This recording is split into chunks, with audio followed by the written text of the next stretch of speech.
Hey guys, welcome back for another walkthrough video here of a real PC-12 flight. If you haven't seen my other videos, that's me. I'm Gene. I'm a corporate pilot, captain on the Pilatus PC-12, both the Legacy and the NG models. And this is from a video that I shot back in 2019. I did kind of a part one to this, which was the startup, taxi, and takeoff. And this is going to be a little bit of the approach and landing. So I'm just going to pause the video as I make my way through the flight here and just explain what I'm doing. So I'm actually already in the landing configuration here. This is the beginning of the video.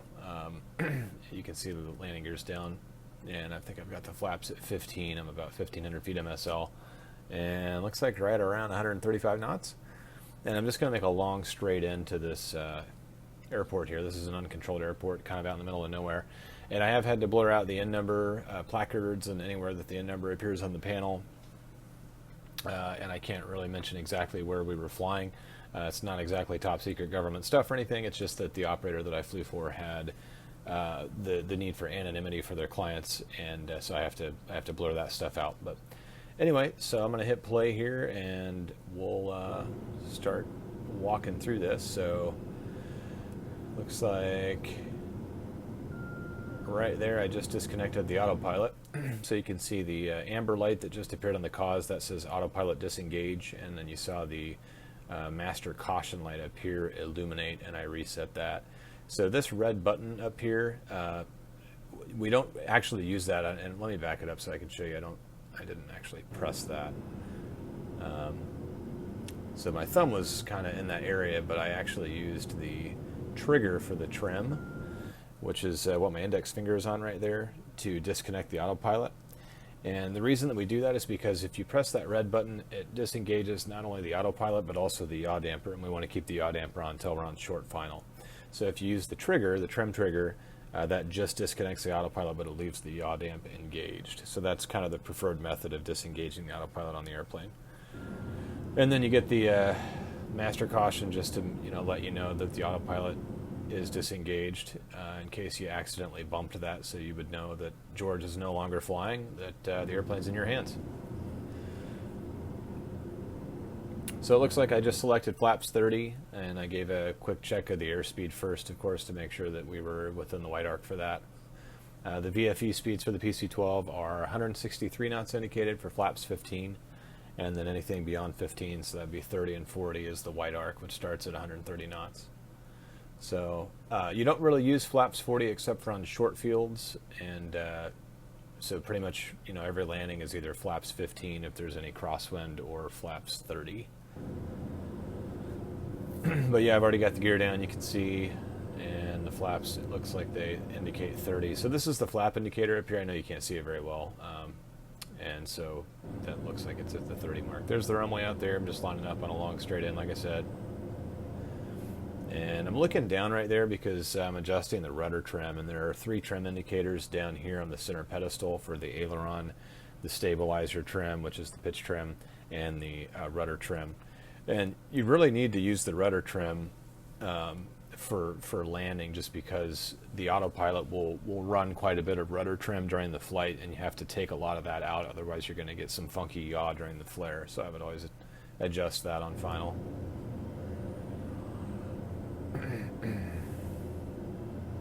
And looks like I'm making a call on the CTAF there. And of course this was an IFR flight. Pretty much every flight that you do in the PC-12 is IFR, because typically you're up in the flight levels. And I've already canceled IFR at this point, and I'm just, since the weather's good, you can see, I'm just making a visual approach under VFR into this airport here. Reaching for the checklist, and I'm going to run the before landing checklist. So we always do a flow first, which means that we run through a flow on the panel, position the switches the way that we need them from memory, and then we pull out the checklist and run the checklist to back ourselves up to make sure we didn't miss anything.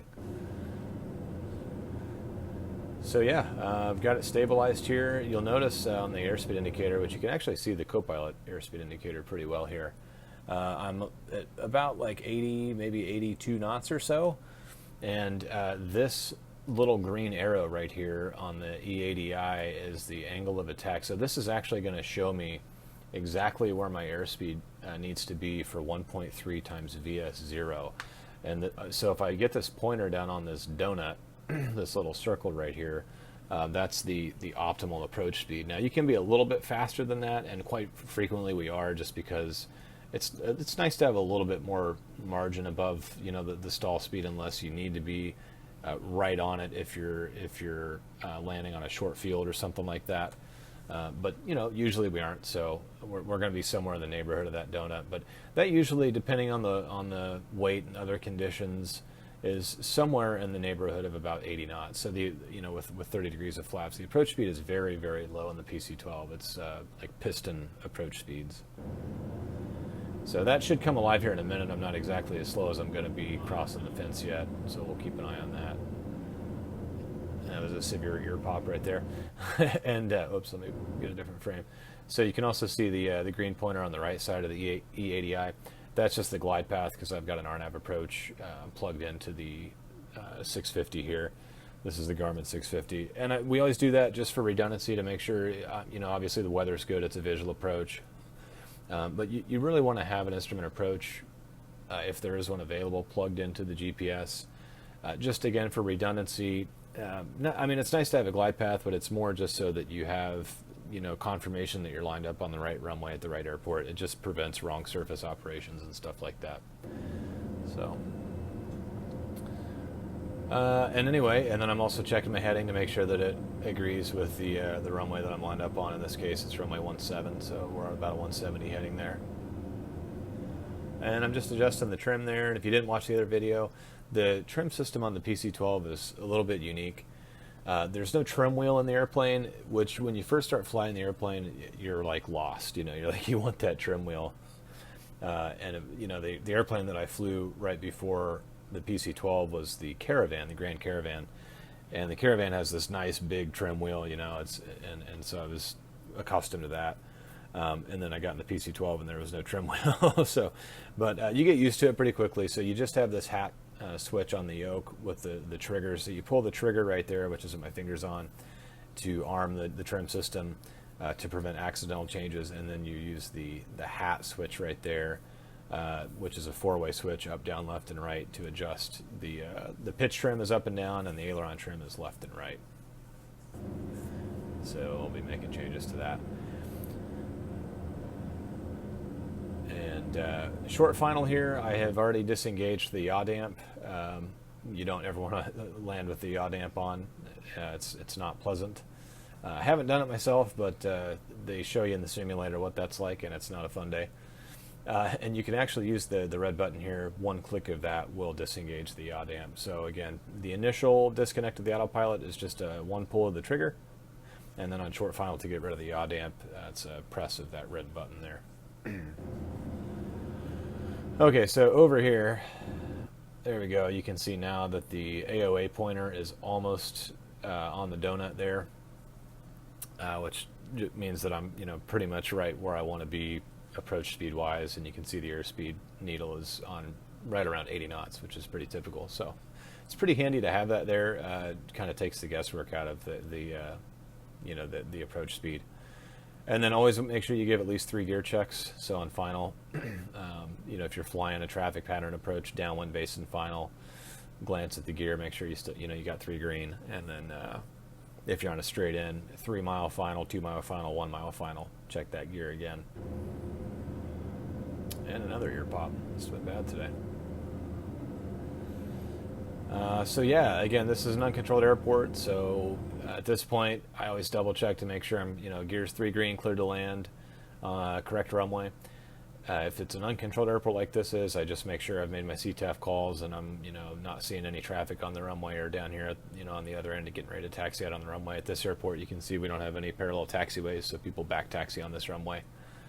And I've got the checklist done, so we're ready to land. Only thing left to do is land. That little whistle was the decision height alerter, which is, you can select that. I don't think I had it set for anything special on this flight since it's good VFR. All right, we're pretty much right on the donut right there. That's looking good. So I'm just easing the PCL back all the way to idle there and just going into the flare.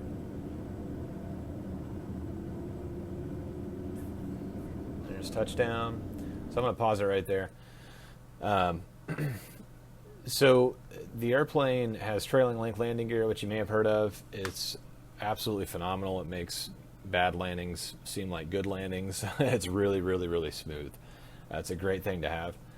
As soon as you touch down, you can bring the condition lever out of flight idle and into the ground idle detent to slow the RPM of the engine down.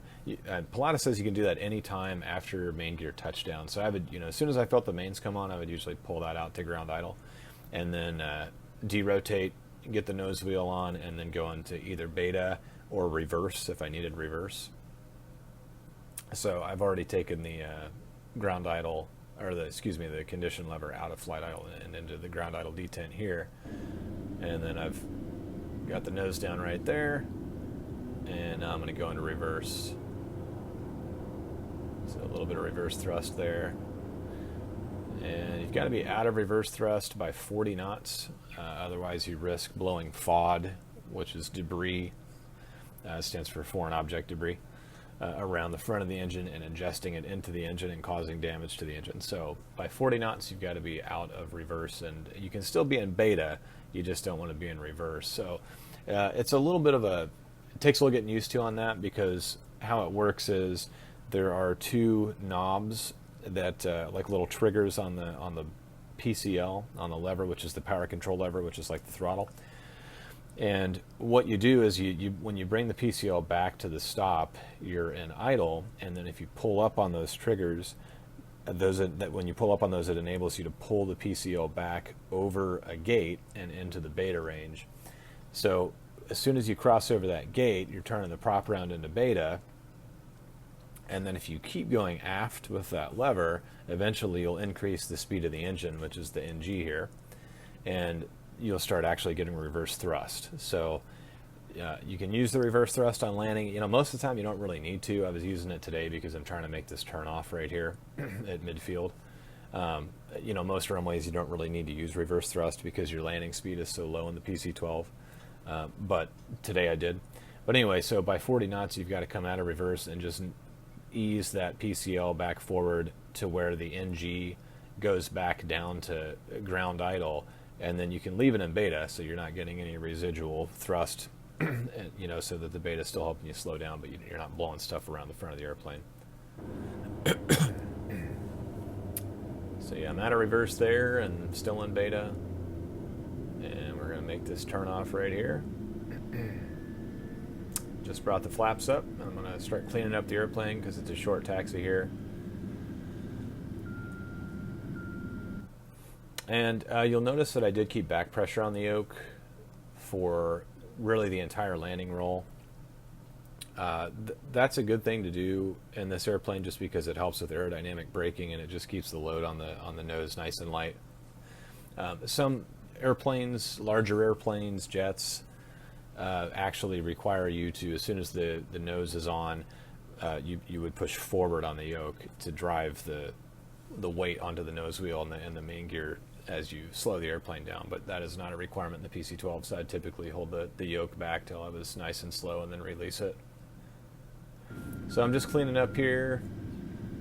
This is going to be a really quick cleanup, and this is a little bit non-standard because there's really no taxi at this airport. I'm going to park like right here, so it's got to be a pretty quick cleanup, which actually gives me the chance to show you something else that's occasionally a concern in the airplane, which is the cool down time for the engine itself, but we'll talk about that in a minute. But the cleanup is after you clear the runway, flaps up, and then you're going to turn some lights off up here. So you're going to turn the strobes off, the recogs off. The recogs are the recognition lights, and those are lights that they kind of look like landing lights, but they're outboard of the landing lights, and they're on the flap canoes. And they're basically just, you can set them to wig-wag, so daytime they'll alternate flash back and forth and make you a lot more visible. At nighttime for night landings, you don't want those flashing like that during the flare, so you can set those to steady at night. So those come off. The actual landing lights themselves, you've got two, one on each main gear strut. Those come off, and then like I said, your strobes off. And then if you turned on the wing light, which I always did, you would turn that off. So the only thing you should have on is the taxi light, and then also of course the nav lights and the beacon as well. So anyway, and then TCAS goes to standby, which I've already done, and then you've got to reset your trims, and that's kind of the biggest pain in the butt because you're trying to taxi, and of course you don't want too much heads down time, especially when the airplane's moving. So you just give real quick glances down there as you're recentering all 3 trims, which, like I said, you can see that's what I'm looking at right there right now. And then also you've got to reach over here on the right side of the overhead panel and turn the heats off. So there's probe heat and then windshield heat left and right. Those all go off after landing too. And I'm going to back that up with the after landing checklist just to make sure I didn't miss anything in the flow. And a lot of glances out front. Single pilot, you got to wear all the hats, so you know you have to multitask. And I'm just going to flip a B around here and then park right by the fuel pumps. And again, this is just a little airport out in the middle of nowhere. There's really not much of an FBO, so it's self-service. So just pulling up next to the pumps there. And I'm going to set the parking brake right there. So you have to prime the brakes first, which means you got to be applying brake pressure. You pull the parking brake handle, twist it to lock it, and then you can even pump more brake pressure into the accumulator so that you have a lot of brake pressure stored and the airplane won't go rolling away on you. Now you'll notice after I hit play again here, we'll watch it. I'm going to start lollygagging quite a bit. The shutdown flow, you know, you can get through it really quick once you're used to it. I'm not going to do that today, and there's a reason for that, because you've actually got to cool the engine down. Otherwise you can shot cool the turbine when you shut the engine down. So it has a 2-minute cool down period, which is pretty standard on turbine engines, and it's not usually something you have to think about, because after you land you've got usually at least a couple minutes of taxiing before you're going to shut the engine down, but not at this airport, because, you know, like I said, it's just, you know, you turn off the runway and you're on the ramp. So I kind of would try to start the clock in my head. You could hack a clock in here. I usually could just kind of feel it out. I knew, you know, roughly kind of about what 2 minutes was. And if I wasn't sure, I would just wait. So I'm going to kind of lollygag a little bit here and just go through things a little bit more slowly than I would before I shut the engine down, just to get that 2-minute cool down period in there as close as I can. So I'm like, doo-doo-doo. So the oxygen lever can be turned off, and what that does is it just turns the oxygen bottle off for the masks, and then I just turn the EPS off. That's the emergency power supply. We don't need that anymore. Turning my noise canceling off on my headset. This is Bob over here. Shout out to Bob. But that's the ECS to off, and then I'm just doing stuff on the overhead panel. Let's see. Well, I've already turned the avionics off, so avionics buses 1 and 2 off. Again, I just turned the ECS, which is the environmental control system, off, which controls the pressurization and partially the temperature of the cabin. And then I reached over and I turned off the cooling system, and then up here I turned off Gen 1 and 2. Those have to be shut down or turned off before the engine is shut down. And then I just shut the engine down. So what you do is on the condition lever, you know, Pilatus is Swiss made, and the condition lever is hilarious. It's like a Swiss Army knife. It's, the hardware of it is so complex, but it's very cool. So what you have to do to shut the engine down is you have to push a tab, and I wish I had a picture of it. You know, you can't see it down here obviously, but you've got to push a tab to the right with your thumb, and then simultaneously pull up on the lever itself, and then up over a gate and into the feather cutoff position. And it's just a safeguard so it doesn't accidentally get bumped to feather cutoff while you're flying around. So, but yeah, that'll remove fuel from the engine, and then the engine will start to spool down. And right there I'm just writing down my fuel burn, which I'll need for my flight log later for my operator. Putting the headset away, and then you've got to note your Hobbs time, which is down there. And then as soon as the prop is slowed down, you can turn off your beacon, and then you can shut off the, of course, the battery.